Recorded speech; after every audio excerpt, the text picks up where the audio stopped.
Well,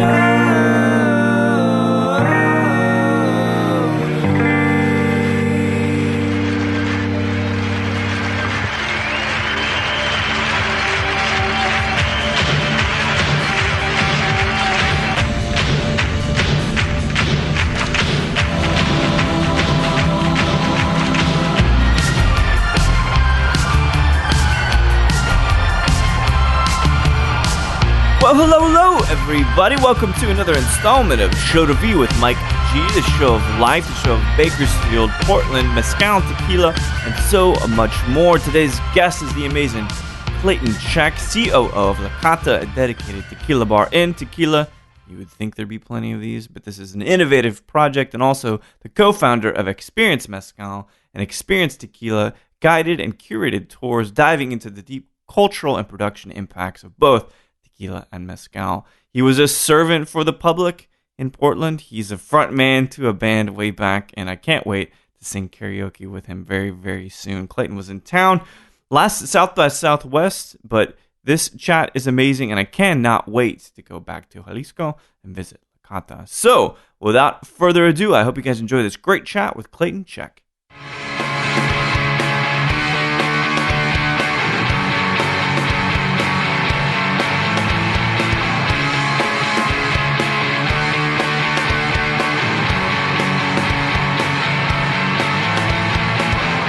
I've Googled it, and I think that's the only thing left. Because we had some press, but I think it's all, that stuff it's out there, but it gets so buried in the searches. Well, I'll tell you what, there's a tip that I suggest when people are using Google, because it's this massive brain of information. Yeah. Most of the stuff that defines our career, let's say, now it's obviously little steps as we kind of move through becoming evolved as a human and all that, but most of the cool stuff that's really shitty and nerdy happens way back in the... Oh, yeah. So there's this thing on Google search. It makes perfect sense when you think about it. But it's a search tool. You can pick a time frame. Oh. So I say, well, when was Clayton not famous? Right. And then, Right. And then I go back. Right. And then I find out that you are a scholar. Right now, I think people know mostly that you have a sociology degree from Reed. But I don't think maybe that they know how involved with maybe the movement and human rights and maybe anarchy that you were. And these things...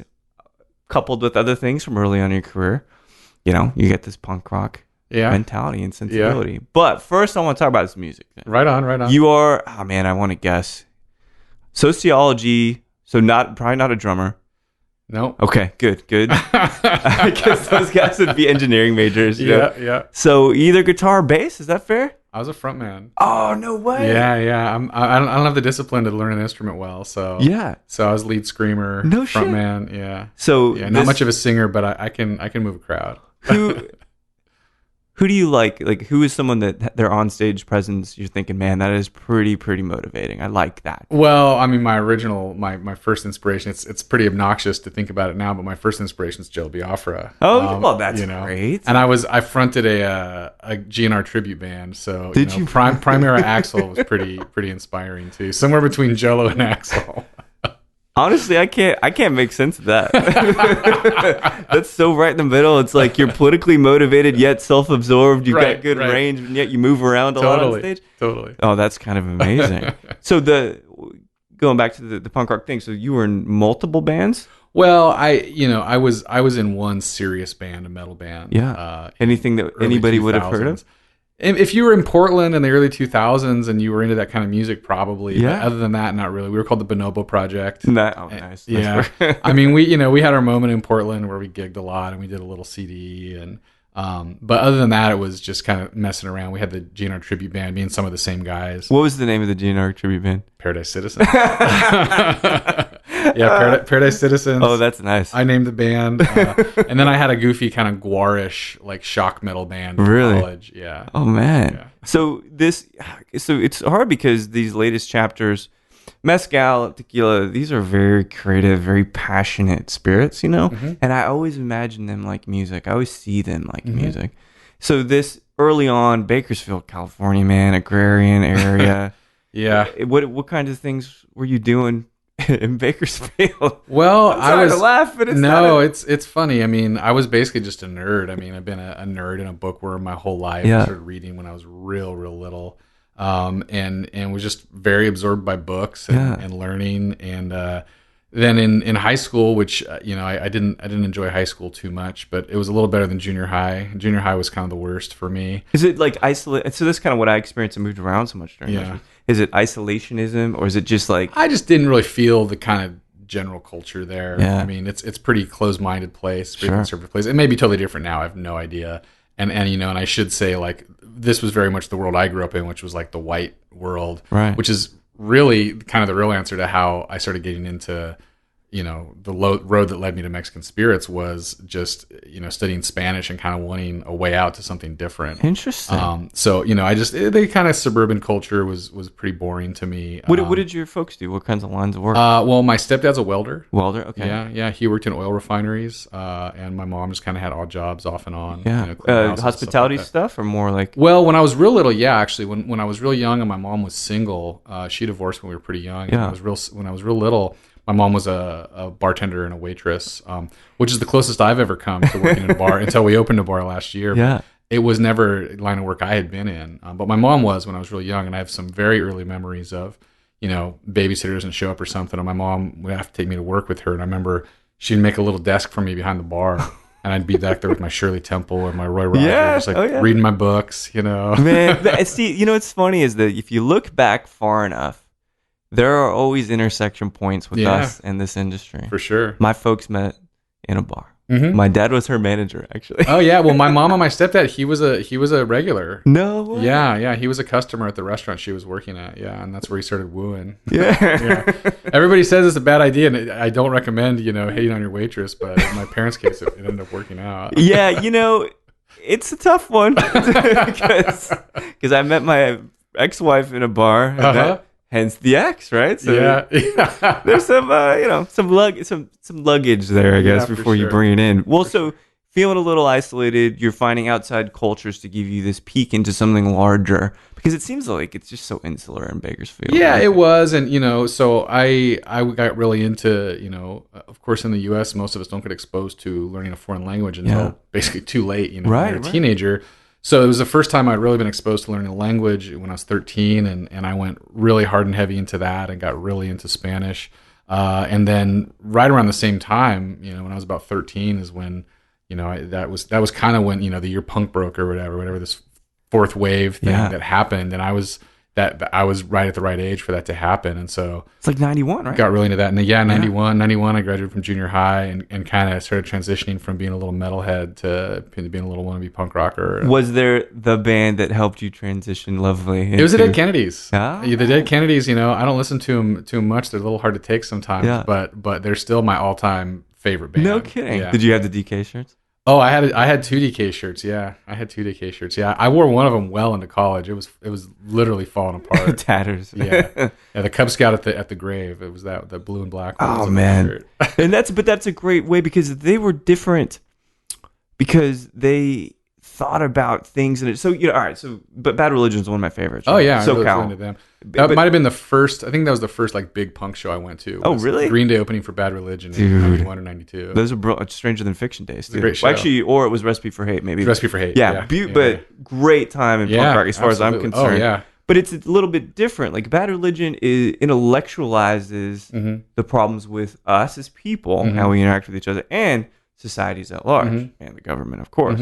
But the Dead Kennedys, it was more visceral. It wasn't as intellectual. Now, I'm not saying it's not smart, but you know what I mean? It's like guttural. Well, and also just absurdist. Yeah, I mean, so much of their stuff is just so ridiculous, and you'll get political analysis, but then you'll just get one-way ticket to Pluto, or like we should all shrink, or just weird stuff. And I've always been a weirdo, and that really I liked Bad Religion. And I liked kind of the more analytical stuff, but. The Kennedys always spoke to me just because it was just so goofy and so like it never took itself too seriously. Bad Religion may run the risk of taking itself seriously, even though it's amazing. I love it still to this day. Sure. But that's a pretty good pedigree creatively to come from. Yeah. But thinking of all the options you had for languages, of course, there's German. He's like there's Latin, I'm sure. Yeah. Well, but why Spanish then? In my high school, there were only two. It was Spanish and French, and I guess. To me, it just seemed real practical. I mean, I was like, why? 45% of the place I live is Hispanic, mostly Mexican. Yeah. Why would I study something else? And I always really judged the kids that took French. I was just like racists,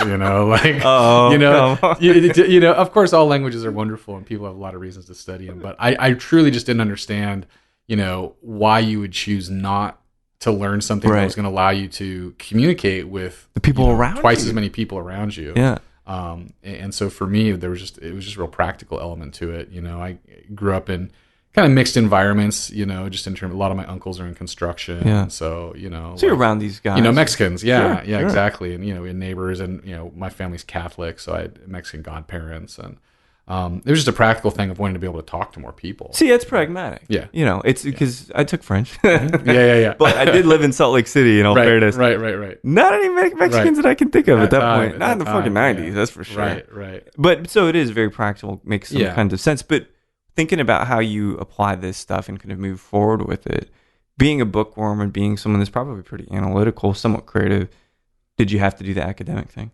Go into higher ed? It never occurred to me that I wouldn't. Yeah. I was really the second person in my whole extended family to go to college. No the way. First person in my immediate family, and I was precocious from the time I was young, and without pushing me in any way. I mean, it was just kind of taken for granted that I would go to college, and I certainly wanted to. High school I was in all the smart kid classes, and it wasn't very challenging, and I wanted to, when I got to college, and I was like, my teachers are super smart, the kids are super smart. It was great. Yeah. It was a nice new ecosystem. Thing. Yeah. And so, to go and really be challenged, that's what I wanted. And the Spanish thing carried over. I started working in social services for immigrants, was my work study job. Oh, wow. Beginning. So I was involved in kind of that community aspect of the Hispanic community in Portland from the first week I moved there. Really. What was so Portland's lovely, but you had your pick of the litter, I'm sure, in academic pursuits, right? Why Portland for you? I visited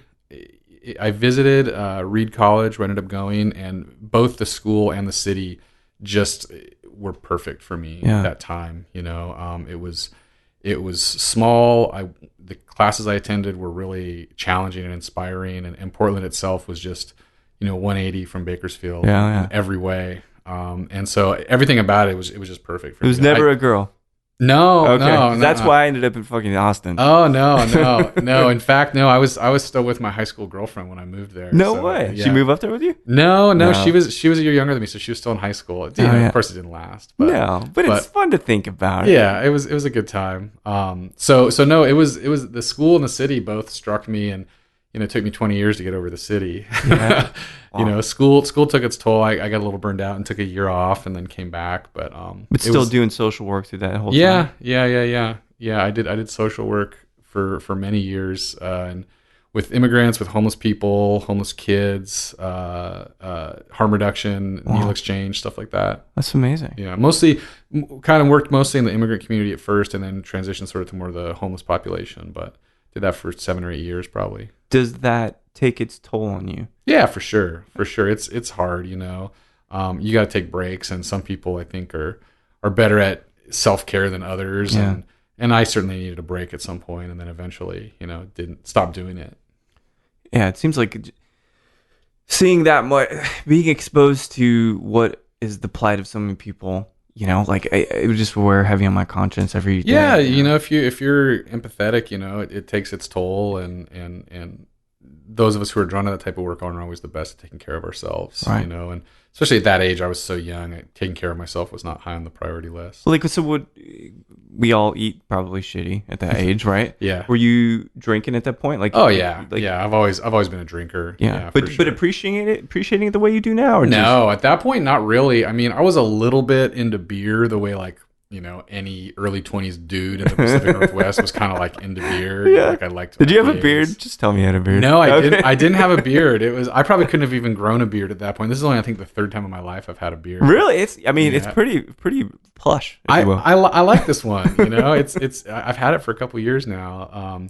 I realized it's easier to let your facial hair grow than it is to exercise and get rid of the second chin. So easily. Oh man, it's just smoke and mirrors. It's easier game to play. Yeah, absolutely. No, I was a skinny little dude that probably couldn't have grown a beard at that time. But it was doing music and doing politics and no, I didn't. It's interesting because I'm so a cultural take on booze is what I do, but I didn't start taking alcohol, spirits, any of that seriously at all until I was living in Mexico the first time. Which was like 2007, I think, 2006 or 2007. Interesting. Yeah, it wasn't really a thing that was very important to me. Like I like to drink. This was kind of before craft cocktails were really happening. Yeah. So I drank my beer, I drank my whiskey, and that was listen to your GNR. Really yeah, that was really it. Happy. Yeah. Actually, that bourbon bottle here in the studio is giving me like flashbacks to stage swigging. In the tribute band. The bottle and bond. Evan I Williams. kind of ruined myself for bourbon, unfortunately. No kidding. Yeah, the way some people do with tequila, I did myself in with bourbon. Yeah, we have nights. There's certain bottles I can't drink anymore. That is for certain. Yeah. So, but it's nice. There's got to be a reason, though. Did you need to get out of the gray and the raining? Is that why you kind of moved to Mexico? Was there another opportunity? Actually, it's kind of funny because we're talking about political stuff. This hasn't come up in a long time, but it was actually when George W. Bush was reelected. Oh man, I remember that. Remember back when that was the worst thing that could happen? Sure. That seems great now. Funny to think about now. I know. real quick, how profound does he seem now? It's so strange to me because he comes out and saying, "Yeah, you guys are fucking lying, and everybody sucks in the government." He's still pretty bad, but it's just like, oh, that was like a sane person. Yes. Yes. Yeah. Not a megalomaniac. Right. Just kind of a doofus. Yeah. That was okay. But so I was like, I can't believe that we just did this again. Like, I'll give you guys the first one, but another one, and so it was a real low time for me personally, and I was really disenchanted with the way the country was going. So. I actually kind of took stock of what I was doing, and I was doing work in the community that I was very committed to, but I didn't feel like it was particularly good at or effective. Really? Yeah, you weren't jaded though, were you? I mean, I was getting. I feel like I was being realistic. Yeah. I was trying to be realistic about who I was and what my skills were, and taking stock of like, okay, well, what am I good at? What skills or skill do I have that could really be of use, in the long term? And I was like, well, I speak another language, and that's pretty much all I got.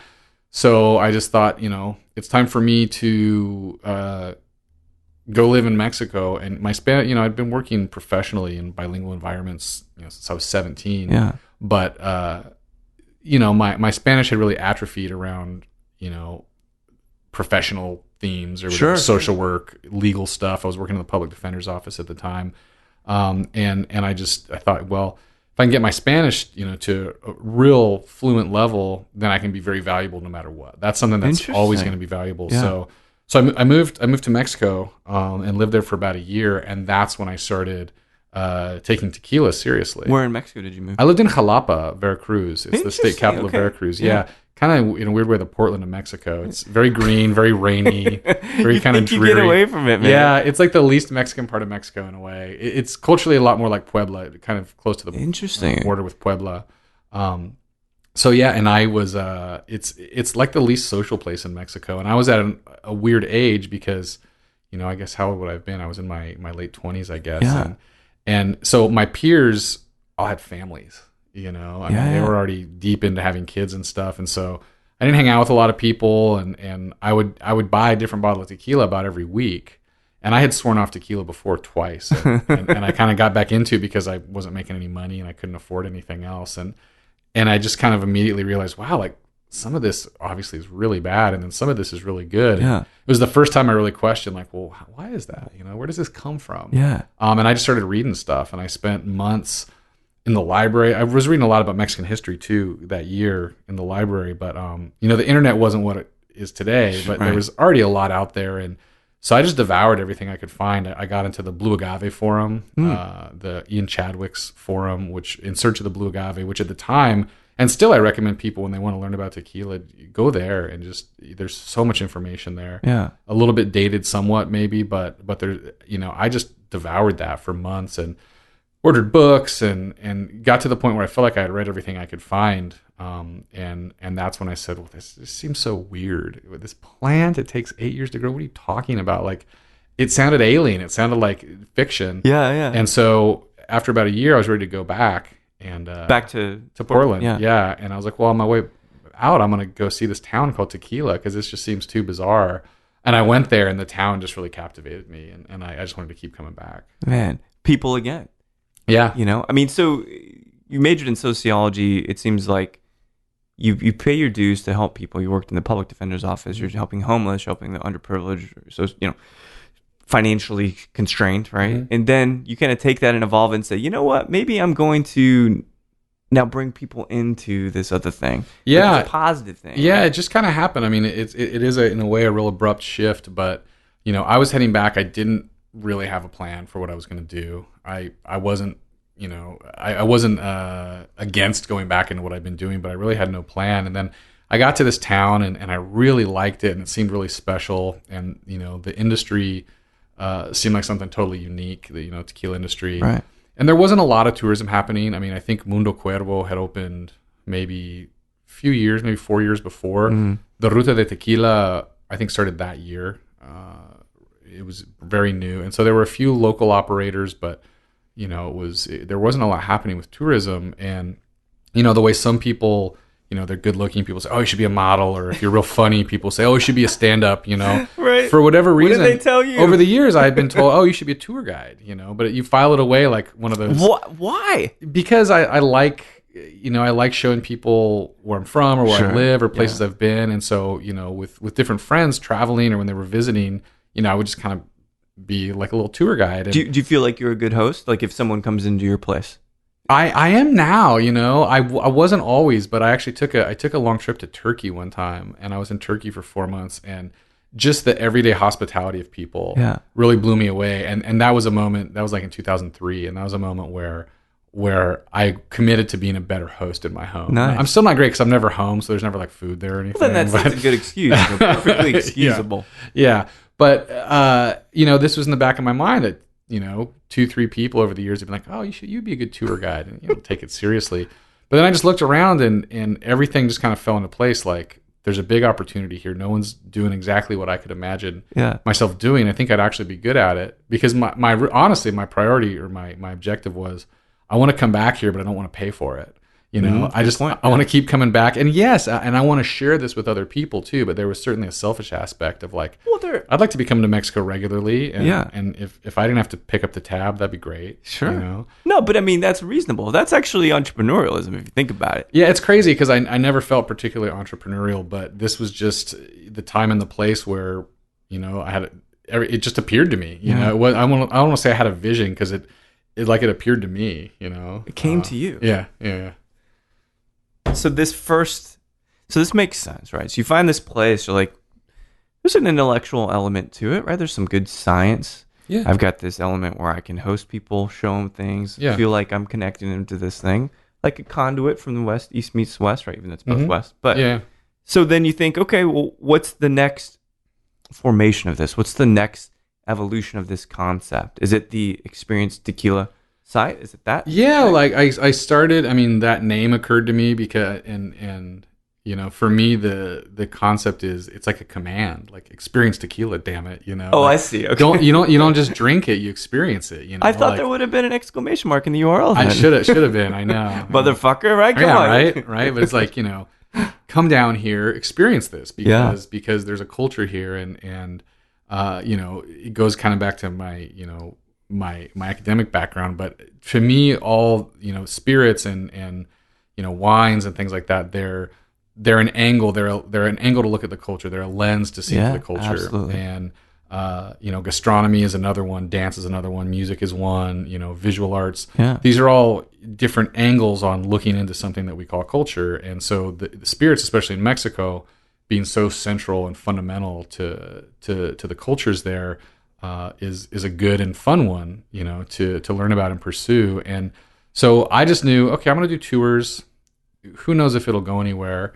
But I'm gonna start a tour company. I had no idea what that meant or implied. I still am very much an outsider in the tour business. Yeah. I don't know what I'm doing half the time, but it works. But so, that's all that matters, really, at the end of the day, Well, and so I just started literally knocking on doors and talking to people about my idea, tequila makers, hotels, and the tequila makers in particular were just very positive from the beginning. Yeah. And nobody ever said no. Everybody they saw how enthusiastic I was, and they met that with their own enthusiasm. And some of it was timing. I think it would be harder to do now when there's a lot more people interested maybe in doing something similar, but they were just very hospitable and very warm, and nobody ever said no, from the big guys to the small guys. And then I thought, well, if I'm going to be a tour guide, if I'm going to be taking people around, I need to know what I'm talking about. So I need to really become more knowledgeable. So I started studying more and spending a lot of time in distilleries and seeking out, chemists and botanists and reading the books I could find and seeking out the people there physically. But really the end was, I want to be a good tour guide. But then incidentally, I just became someone who kind of knew a fair amount about this stuff, and compared to other people in the U.S. who spoke fluent English, kind of became someone who knew a bit more than many other people. Yeah. And so I started doing events, which again, the idea was they were just going to promote the tours, but this whole other side developed where it was like, okay, it's not just about the tours. I'm actually promoting this category, promoting this culture. Right. And just kind of fell into this role that very kind of quickly, that I've tried to, always be humble about, because it's really predicated on the generosity of hundreds of other people sharing their knowledge and experience with me. But yeah, so this business developed that the tours are still and always have been a central part of it, but kind of just more of a general cheerleader, spokesman. Yeah, and decided early on, I wasn't. I did a little bit of brand stuff at the beginning. Like, did you really? Well, I was really enthusiastic about Fortaleza. I still am, and I wanted Fortaleza to come into Oregon. So I did some work for them that I was compensated for to help them get into Oregon. Yeah. And I did a couple of other little things at the very beginning for a brand that's no longer around called Corrido, which if you find these old bottles, they're fantastic. Really good juice. And I was always, coming from social work and coming from the legal world, I'm always thinking about conflicts of interest. And so I was always just painfully letting people know when I was on a brand's dime. Right. And then, after the work I did with Fortaleza, which I was very happy with, just decided that was it. And I wasn't going to, brand agnostic. Yeah, basically, and I have my preferences, and they're pretty evident if you see what I do. But I've turned down jobs, and I've turned down money to promote brands, even some that I believe in. Usually they're not the ones I believe in, so it's a little easy to turn down. Well, it's easy, man, because you're the don't take this the wrong way, but the Great White Hope. You know what I mean? Because it's way easier to have a white dude selling tequila in America than it is the alternative. Unfortunately, whether that's right or not. Yeah, and unfortunately, yeah. And I imagine you have. There are people that think like, man, you could really convert a lot of fuckers into liking this piss. Yeah. And I'm glad that you said no. Despite how tempting that may be. Yeah, I mean, I like being my own boss, and I like being able to be honest. I try to be respectful and diplomatic somewhat, but I like that if there's a brand that I'm really into, and I'm putting it at my events and talking it up, that if something changes and the quality declines, I can just quietly stop doing that. Right. I don't have to answer to anyone, and I have good relationships with pretty much all the brands, and we're all very clear that if I'm including a brand for whatever reason in an event, it's because I think it has something to say. Yeah. Whether I love it personally or not, usually I do, but not always. Sometimes it's there for a particular reason about the way it's produced or where it's from, or it has something to say. I bring something to the table, and the brands all know that if I have them in my event, it's because there's some positive there, and I'm going to treat it with respect. Yeah. But that I'm not going to pitch their line. I'm going to have my take on what it is. And I think that people appreciate that. I mean, the one thing that two things I knew or I heard about you before I met you, and that is one, that you took to Spanish like amazingly. And I didn't realize you had such a decorated past and working with people. And yeah, it was funny. I was sitting down to Jorge Reptis. Oh yeah, and he's like, dude, this guy Clayton. I'm like, yeah. Clayton, love Jorge. Yeah, and he's like, he gets it. He's better Spanish than me, which I thought was amazing. But the other thing too is that you are a sign of integrity, a sign of honesty. Thank you. But not beating it over people's heads. Yeah, I like it when people can just be emblematic and they themselves can symbolize these things. Well, I appreciate that. I think I beat my head against the wall too much a little early on and tried to take on fights. It's very punk rock.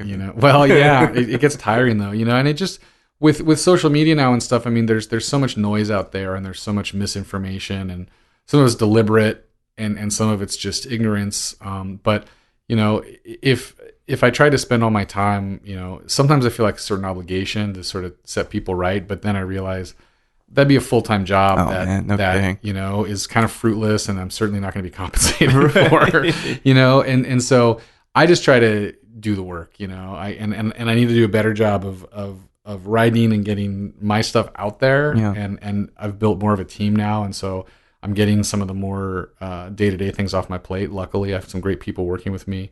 And one of my goals is to do some writing. And because it's easy to take pot shots from the sidelines, like, I don't like that book, or I don't like that blog, or whatever. But if I'm not producing something, then what can I really say? It's different if people aren't capable of doing that, right? And they're just kind of being pedantic and being bitches about stuff and complaining. But you are insightful. You have the experience. So you, in a sense, I wouldn't say that you owe anybody anything. But I feel maybe there is a cultural obligation you might have to put this to the page. Yeah, these I think things so. That you've lived in these places you've been. Well, I think especially just with the situation with Mezcal, and it feels so urgent right now. And I'm certainly much more of a neophyte, outside of the tequila world when it comes to the other mezcals, but there's definitely things to be said, and Well, can we talk about that for a second? Yeah. So I'm not going to talk about any particular brands because it's not fruitful, much like a Facebook argument, right? Yeah. But I did release an interview this week that I'm not trying to cast judgment on anybody. I want them to talk about the thing that they think they believe in or that they truly do. Sometimes people are paid to believe, and some people truly do. Yeah. But is mezcal at large really at risk of losing its identity or losing its quality, given white dudes that are chocolatiers are coming in? And I mean, I think so. It can seem dramatic, to say that, but I do think there's a real risk, and I think one thing is that cultures survive, cultures subsist, and I think there will always be people making real mezcal, but what we have an opportunity to influence or participate in is what's the larger atmosphere in which that's going to be happening. Is that going to be extremely hard, and financially difficult, you mean, or regulatory? Yeah, both. Everything. I mean, because there have always been people. It's cliche to say it at this point, but I think it's true that mezcal has the example of tequila before it. And a large part of that example is what not to do. And I say that as someone who, owes everything to the tequila industry. But, the vast majority of it is I think, misguided, and so. In which sense, you mean? Well, I think that and a lot of this, I mean, are thoughts that I had kind of nebulously, and the work of Sarah Bowen, Dr. Sarah Bowen, really helped me articulate, helped me kind of crib some of her analysis of this, because she does it very well, just in terms of talking about how the denomination of origin as a concept is supposed to protect traditional ways of making something, and that what we've generally seen in Mexico, what we've certainly seen in tequila, is that that's not really what it's done. And it's an economic protection, it feels like to me. I mean, it's intended to be an economic protection, but it's supposed to protect people economically in the sense that they can continue to make cheese in this inefficient way, or make booze in this inefficient way. That's the key word, I think. Inefficient way, because it is, and that's okay. Yeah, and it just has, in the case of tequila, it hasn't done that, and I think the tequila industry has kind of a personality crisis, where we're all so proud of this denomination of origin status, and it's unique in the world, and it's got this, particular history. Right. And yet the industry as a whole decided a long time ago that it wants to be in every airport bar in the entire world, and it wants to have margaritas on every menu in the world. Yeah. And I think you really can't have both. And so I think, like, the question confronting mezcal is, do you become a niche luxury product, or do you try to become a mass everything product? To everyone? Yeah. So I think I got a little bit off track there, but I think just as in tequila, there are people out in the Barranca and in the Sierra around the town of Tequila that never stop making tequila in the old way, and they make some great stuff. And there's people like the Jimenez family who make Caballitos Herrero, which they've never been certified as a tequila, and they've never stopped putting tequila on the label, because they say, hey, we're older than all this regulatory stuff. So, there you can't crush it, but you can make it very, very difficult for people like that to operate and to subsist. And I think with mezcal, we're definitely at a moment where if it's going to become a mass product, then it's going to become very, very difficult for people who are more traditionally minded to survive. So I guess then that begs the question. I guess it goes back to punk rock, man. Green Day is a great example, actually. Back out on Lookout Records, touring in a small van and stuff. Then they're the biggest punk band in the world, ultimately, Is that okay for mezcal to be that big, or is that what we're all bemoaning? Is that the thing that we once held, that dirty kind of hissy demo tape that we had for us, now is becoming something more polished and available to more people? I mean, I don't think there's a problem with it being available, but I think there's a scarcity inherent in a natural product. There's a scarcity inherent in harvesting plants that take years to mature, and there's a scarcity inherent in having a denomination of origin. And some people, you could say the DO is good or bad. I can certainly see arguments on both sides for sure, but ultimately, I think it comes down to does this become something that people really have to pay a premium for? I would say that outside of the communities where it's produced, we need to look at mezcal as a luxury product. Yeah. And there's a part of me, there's the blue collar part of me that is really kind of bristles at that idea. Yeah. But at the same time, it's you can only have so much of it, and if the producers are going to be fairly compensated and be able to make a living, then I think we have to speak about it as a luxury product. But what's interesting about that? There is this cognitive dissonance that happens with Mexico being luxury, and I hate to say, but that's stereotypical. No, for sure. But you talk about cognac easily, Scotch. You can think about these places, rich people, big cars, bright, lots of money. But Mexico having to translate these guys working without electricity, into this amazing elixir, and then somehow have a white dude that's in Asia understand how that is a luxury product. That is a massive marketing challenge. Yeah. And I don't know if we can conquer that. Tequila, I mean, well, there's some exceptions, but those are always perpetrated by white dudes. The high-end tequila that's like, this is luxury, so yes, I want to buy it because it's $200 a bottle and all this fucking shit. So that's a challenge there too, right? Yeah, it's a challenge, but I got to say, I mean, I'm one person, and I've only been able to reach a certain amount of people, but I feel like I've seen, in the last 10 years that I've been doing this, that you can reach people and you can convince people, and bringing people down there's the best way to do it. But with the creative use of media and video, and showing people where it comes from, how much work it takes, explaining how special the plants are and things like that. I think people can be reached. And, we were talking off air earlier.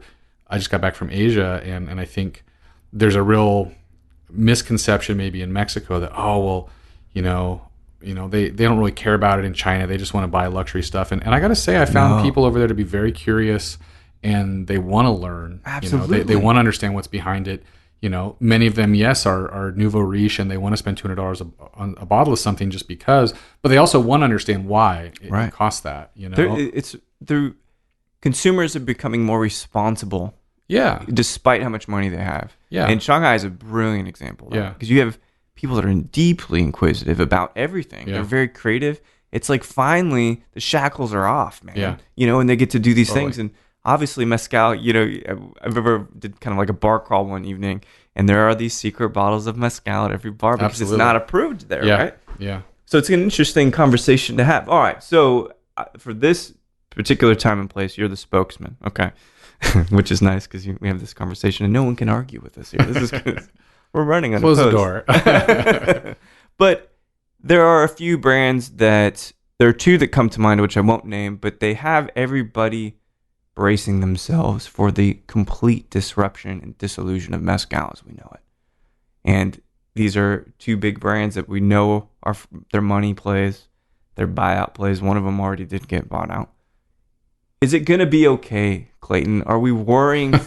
We're so frenzied, and we're in this state of paranoia about this whole category. Do you think it's going to be okay? I mean, I'd like to think so. I really don't know. I think what we really have to do is use the word inquisitive, which I think is the perfect word. Is remain inquisitive and really put every brand on the spot to explain to us where they come from, what their practices are, what they're really doing to replenish the agave supply. Because I think, people are smart, and sustainability is now a buzzword. And I think we should expect every brand to be talking about sustainability, and we're reforesting and we're replanting, and it's going to become easy to say those things. And it's even easy, I think, to go out and throw some hijuelos in the ground or throw some seeds in the ground and walk away and say, well, we did that. And I think what we know is that an effort to reforest and replenish the agave supply really takes a lot more than that. It takes greenhouse practices and things that people are just really learning or relearning now. And so I think as consumers, we just have to really hold brands' feet to the fire and say, what are you really doing? Show us what you're actually doing, right. And then try to stay positive and support the people that are doing things the right way. And there's very little I think we can do about anybody else. They're going to do their thing, and I think, very specific side note, I think we have to really encourage the responsible commercialization of mezcal from states outside of Oaxaca, because everybody wants to get into Oaxaca, and Oaxaca's kind of tapped out, but states like Durango and Guerrero with all the challenges, there's different challenges in those places, but in many places supply of agave is not one of them. And if we can begin from a responsible place, then we can, I think, start to build industries outside of Oaxaca and take some of the pressure off there. So we do have a unique opportunity. Is I think Morelos is a new state that hasn't been announced yet, or it has. It's going to be a new one. I'm not sure. Estado de Mexico, right? These two places that are new, so we can put some boundaries in place, and I think that's helpful. Because you're saying, well, we've seen what happened back there. Jesus, Oaxaca is going to become dry as a bone in terms of agave at some point. So let's really put some responsible things in place. So I think the community is strong enough. I think the political power and financial power is increasing to influence the governmental bodies, right? It's getting better, though. It feels like it. This narrative and this connectivity. I think the thing to be positive about is that there is this. You said as a community, there's this scene, there's this whatever it is around mezcal that really didn't exist, say for tequila, in the 80s and the 90s, or until very recently, when these types of decisions could have been affected there. They're really, the academics were raising flags from the beginning about diversity in agave supply, but it's very easy for business people to ignore academics, and it's harder for them to ignore organized consumers. And so I think that we're in a position that's very, very lucky, and that it's not too late. It's really not. That's it. That's the bite, right? That's the sound bite. It is not too late. No. Smarter people are getting engaged. People with some sense of political power and financial power are also getting involved. And that really helps the cause. So you mentioned that you opened a bar finally. Yeah. Is it La Cata? Is that right? La Cata, yeah. And we're, believe it or not, the very first and so far only tequila bar in Tequila. Are you kidding Jalisco. me? No. Does that not seem a little strange? It seems completely strange, when I started going there, and most foreigners have this experience too of, I'm going to Tequila, Jalisco. They're going to have all the tequilas there. I'm going to be able to try all the tequilas. Right. And you would go there, and there are, 10 years ago, there were not many bars at all. And now there's quite a many more, and some very good ones. But you basically see 3 to 5 brands of tequila that are maybe not so exciting because you know them from back home, right. and they might be fine, but it's not what you really came for. And I, 10 years of doing tours, just kept waiting, like, someone's going to open a tequila bar here. Someone's going to open a tequila bar here. And nobody did. And I had offers over the years of investment and people who wanted to do that, and it was just never really the right time, place, and people. But some changes happened recently in Tequila. Jose Cuervo opened a huge 5-star hotel. Wow. And a space very near there became available. And I had some people around me who I thought were the right people to put together a group, and we opened last April. We're about to do our 1-year anniversary party in a couple months. Oh, that's incredible! Congratulations. Yeah, thanks. It's been a steep learning curve for me. I had no background in the bar business, but I have a wonderful manager who runs things day to day there and just does an incredible job. And my partners, 2 of my partners have bars in Portland and Seattle, and cool. I've learned a lot from all of them. How often do you have to get back there and get your hands dirty? Well, I was there every day for a year. Yeah. And then I took a month off. And since then I've been there I've been there for 2 weeks out of every month, basically. And then I just took another month off and was doing events in Asia. I'm trying to get it down to about a week every month and really focus that on staff training and program development. But anybody who has a bar knows better than I do that it's a lot of things happen and come up, and you get dragged into all kinds of mundane details and repairs and things like that. Plumbing. But it's always plumbing. It's basically always plumbing. Yeah. But we're very proud of it. It's a nice little bar. We do tastings there. We have over 200 tequilas, but more important, I say that because you kind of have to say that, but the important piece there is that our staff is well trained and knowledgeable and can actually talk to you about all those tequilas and make recommendations. There's plenty of bars in the U.S. where, crazy impressive back bar, but they don't really know what they have or what it is or how to talk about it. And it's really more of a prop to sell beer and margaritas. And what we're doing is something pretty different. We have a small but thoughtful, I think, selection of mezcals, cool. kind of emphasizing non-Oaxacan states, just to be a little different. So we got a lot from Guerrero and Guanajuato. Cool. A lot of non-certified Jalisco mezcals and Recia and things like that. We have a craft cocktail program, which is very modest but well executed. Did you see it going in this direction 10 years later? No, absolutely not. And having now kind of 2 full-time projects is a lot, but as the tour and then the spot. Experience Tequila, Experience Mezcal, doing tours in both Jalisco and Oaxaca, and still doing some events and some consulting.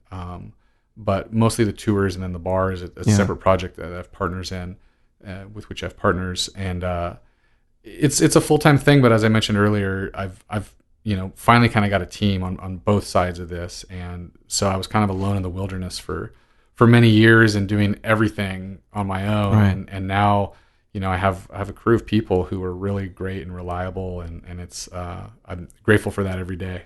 So I'm trying to think of this concept, right? I never wanted to have kids. That wasn't really part of my thing. And my wife and I, we've agreed, like, we're not going to do that.